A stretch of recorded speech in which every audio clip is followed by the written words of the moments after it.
ভোজন।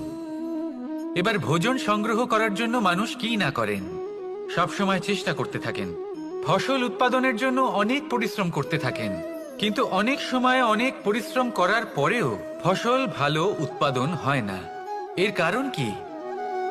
কারণ হলো এটাই যে আপনি পরিশ্রম হয়তো অনেক করেছেন, কিন্তু আপনার নজর তো সেই বীজের দিকে ছিলই না যা আপনি রোপণ করেছেন। সেই জন্য সব সময় কোনো বীজ রোপণ করার আগে তাকে পরখ করে দেখুন, তা অত্যন্ত আবশ্যক। আর সেইভাবেই যখনই কোনো কর্মের প্রশ্ন আসে, তাহলে সেখানে শুধুমাত্র পরিশ্রম যথেষ্ট নয়, সেই কাজের প্রতি আপনার কর্তব্য কি, আপনার উদ্দেশ্য কি, সেটা জানা হলো অত্যন্ত গুরুত্বপূর্ণ। তাই কর্ম করুন, কিন্তু সেই কর্মের প্রতি আপনার যা উদ্দেশ্য তার মাহাত্ম্য বুঝতে চেষ্টা করুন। তাহলে আসুন আমার সাথে ভালোবেসে বলুন, রাধা।